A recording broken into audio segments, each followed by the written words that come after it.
Happy Halloween. This is probably going to be up at the time of this recording. It is Halloween day.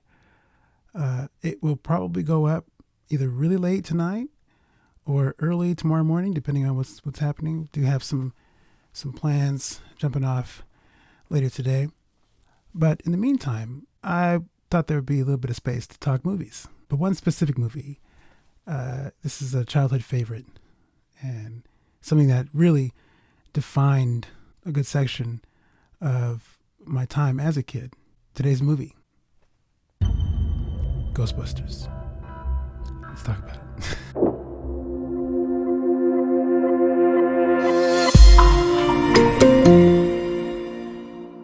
This is the lunch pail I had when I was about 4 or 5 years old in kindergarten. I was around 1988, 89. The cartoon came out in around, I think, 86, 87. And at that point, I loved Ghostbusters. So I'd seen the cartoon before I'd first seen the movie.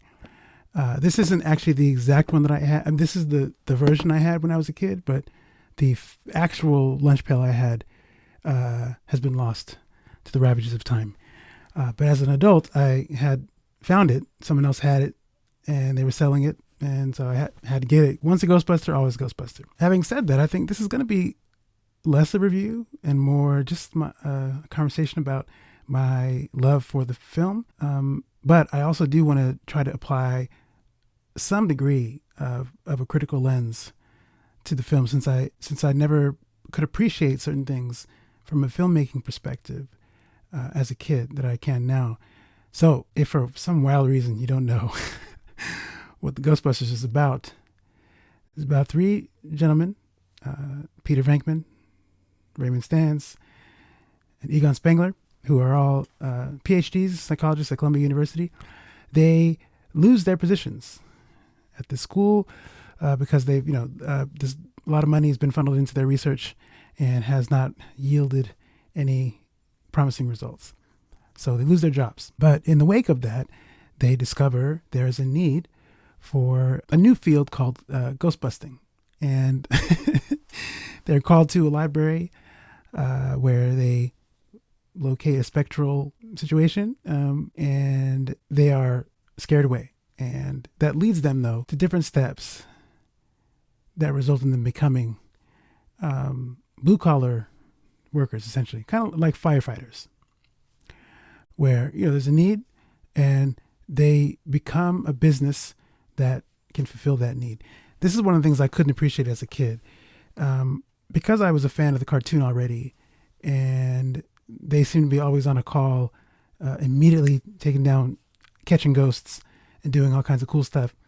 The movie, at first, I can remember the first time I watched it. My mom told us it was going to be on TV. It seemed at once more grown up, more scarier than the cartoon, and a little boring before they got the proton packs and got ready to go to work. So I couldn't appreciate the setup of it. But as an adult now, I can really appreciate the buildup of it, because really what it is, the cool thing about having these cool gadgets, catching ghosts, you got a cool car, and you have a containment unit, you have all these neat things, you live in a firehouse, that's cool. But the other cool thing about it is that they're actually, this is about a group of entrepreneurs who see a problem and have created the tools necessary to be the solution to that problem. And that's a cool thing. It's a nice little hey, look, this is what they're doing what the American dream is. And it took them losing their other positions, like so many things in life. When you lose something you think is going to be your dream, your main job, your main whatever, sometimes that door closing is a door opening to something else. And there was a lot of investment. They invested a lot of money. Ray, Dan Aykroyd's character, sinks his whole family inheritance, or his savings, something about his family fortune, into the things that help it be necessary for them to have the car that would become the Ecto one, and then whatever they did to buy the firehouse, or to sort of get access to that. This is really about a group of guys who started a business that happened to be about catching ghosts. It makes me now think about, oh man, how any of these other fields came about, like what it is to be an astronaut, to be a police officer, to be a firefighter, a medical person, where these things all had some sort of need that required something to be there to address it. If there's fires around, you need people whose job it is to put those fires out. I keep going back to firefighters because I feel like the Ghostbusters is kind of like it's a great analogy for what it is to be a firefighter. I mean, they live in a firehouse. I mean, come on. The call goes out. Somebody has a ghost situation. Janine's there. She hits the thing. They got to get the car, and they got an alarm system. Like, it's actually pretty neat when you look at it from that perspective, for catching ghosts, like catching fires, like catching criminals. It's a great idea, which brings me to one of the other things I really appreciate about the movie. The idea is very sound, and it's not just that Dan Aykroyd and Harold Ramis wrote a tremendous script that fleshes out that idea very well and doesn't mishandle it. Like, the execution of it is very strong. One of the things I loved, so if you're a fan of Ghostbusters, there's a game called Ghostbusters for the PlayStation 3 and a couple other platforms. But one of the things I loved about that game so much is that they had the original cast, and but best of all, they had the original writers. So Harold Ramis is one of the probably his last Ghostbusters thing that he did prior to his passing.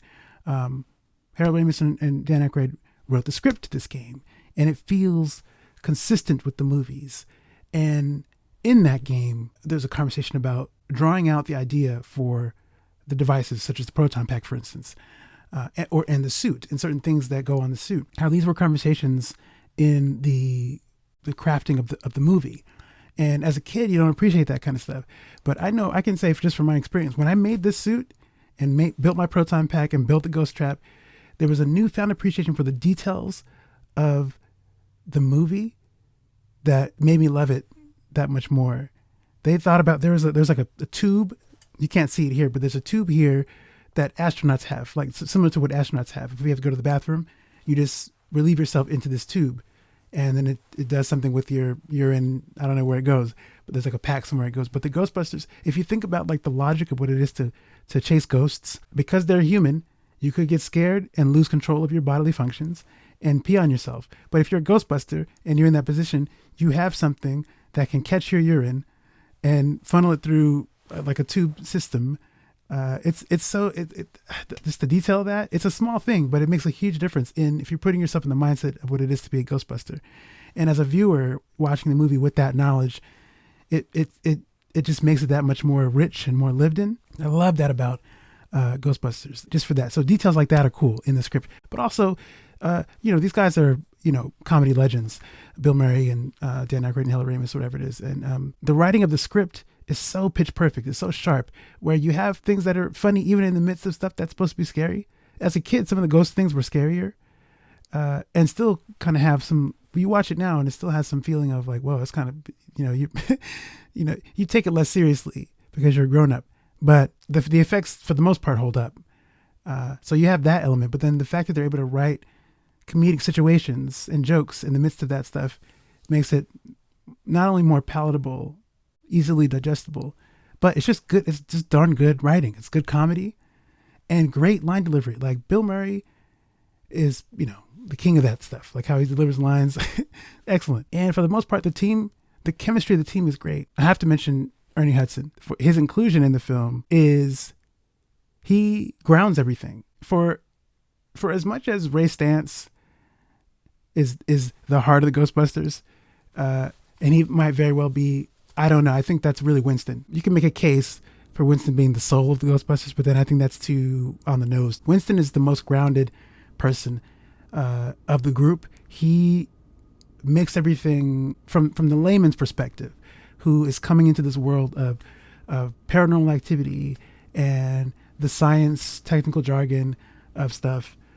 He's just a regular everyman dude off the street coming in and has what it takes to go ahead and catch some ghosts with these guys. Through Winston, we're able to understand things more concretely. He's not getting wrapped up in all the technological jargon. It's very straight up. Like, to me, Winston feels like the audience surrogate. And if you know anything about the backstory about Winston's character, I remember reading somewhere years ago that there was a whole backstory for Winston. A lot more of it was in the original script that, for whatever reason, was removed by the time the movie was actually shot. But knowing details about Winston that's not in the movie, like the idea that he was a military man, which is a cool detail to me, going like, this feels like a guy who had some other experience doing all kinds of, fighting in wars, doing all kinds of other stuff before he, finished his time in the military. It seems like, oh, that's the kind of guy who you might see as a Ghostbuster, from like guys who come out of the military and become firefighters or become police officers. It's the same type of situation. He's the only one that doesn't have like a science-y background. It's very much a grounded, what's going on? How do we get through this challenge? What's up? How do we do? And then Ernie Hudson is just great. He's a great actor, and he's given life to Winston in a way that doesn't disrupt from the chemistry of the main three. Winston fits in really nicely. Dan Aykroyd is great. He's sufficiently nerdy and super excited about the ghostly stuff, which I think is so cool that in real life that's how Dan Aykroyd's really like that. Like his family has this history with paranormal stuff. His grandfather, owned a bookshop that had books about the paranormal and stuff. So it just feels like, that it's Dan Aykroyd as a human is into that stuff. And so to find a vehicle like this project to channel all that into and have it still be fun and entertaining is kind of neat. I'm a fan of that. And he's just so committed. Like, it makes me think about if there were classes, like training. So after the franchise was started and new generations of Ghostbusters come into the mix, whether or not Ray would be teaching classes about the different classes of ghosts.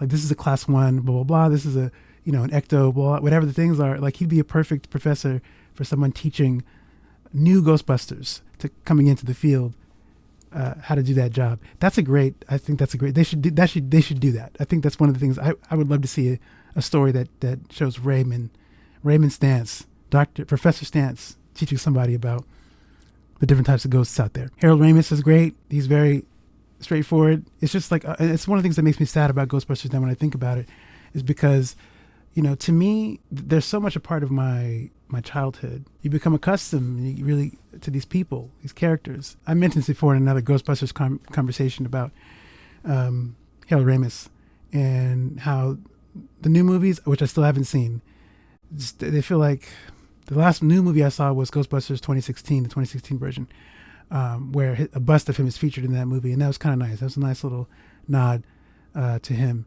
But I just couldn't bring myself to watch the new movies yet. I just, to me, the series ends with the Ghostbusters video game. That's part 3 for me, because that has the full team in front and behind the camera. And so to me, I'm happy with living with those 3: Ghostbusters 1, Ghostbusters 2, and Ghostbusters the video game. I'm cool with that. Peter Venkman, gotta talk about Bill Murray. I've been a fan of his probably since Ghostbusters. And I think if I'm critical at all of it, is it feels like Bill Murray plays this kind of character. It's not just Peter. I've seen other movies where he plays like the guy he's like the horn dog. He's the guy who's gonna see what's up with all the girls and stuff. Unless you're talking about a film like What About Bob, for instance. I think that's an exception. It might be the only exception, and maybe Caddyshack, maybe. But outside of that, there is a kind of type of character that Bill Murray that I've seen him play in other movies, that there's just like slight variations for certain other things. And Peter Venkman is kind of one of those characters who's going to go after the girl, regardless of what the stakes are. Things can be really serious all around, and he's going to make sure he's going to see what's up with those ladies. Which is, I understand here, it's played for humor, and that's part of the fun. So I don't want to be too critical about that. But I know beyond the scope of just this movie, in the other movies and other Ghostbusters media, where Bill Murray is playing the character. Outside of the new ones, again, I haven't seen those ones, so I can't speak to those ones. Is that the idea that, look, Pete, if you're the leader, you got to be more serious, man. You got to take this seriously. There's ghosts out here. People are getting jacked up. It's costing a lot of money to maintain what you're doing. But that's the only sort of critical thing I have going on. The other thing, that the movie has great conflict, in like real world conflict. Them dealing with like the Environmental Protection Agency and William Atherton, who plays Walter Peck. He's a fantastic sort of antagonist for them. He's committed, and the dude is intent on making sure that the Ghostbusters don't continue doing what they're doing, because as far as he's concerned, they're messing up all the resources, and they're causing some real problems for environmental stuff. It's such a cool real world idea to think about the kind of power that the Ghostbusters are wielding, how there's checks and balances to that kind of stuff. They're using great energy to develop this technology they're using, and not, there's not really a full understanding of the cost of that. So having an entity like the Environmental Protection Agency or some other force governing the power usage is a great practical conflict. The ghost busting stuff is almost takes a back seat. It's fun stuff. But if you're looking at it from the perspective of running a business, that's a real concern that you would have. Like any of these companies, for any company that's running, using a significant amount of power, would have to reckon with that. I love that, like from a writing perspective, it's a great grounded conflict there that causes some real problems for the Ghostbusters, and in turn causes problems for the city of New York. And they have to go figure out ways to address that. I love that. Walter Peck is a fantastic antagonist. And I think he's still stronger than any other antagonist in any other Ghostbusters movie. And then, of course, there's the fun of the last act.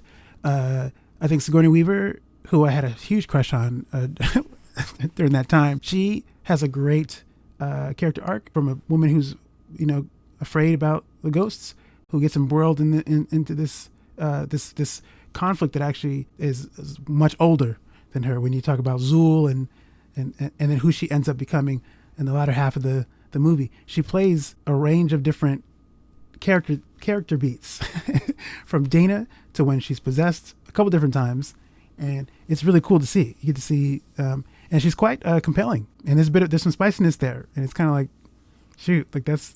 And this, if you remember, this is before Aliens. I'm realizing Ghostbusters came out in '84. Aliens came out 2 years later.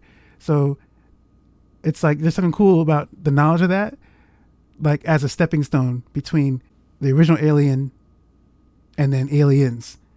There was Ghostbusters right in the middle there that showed this other transition.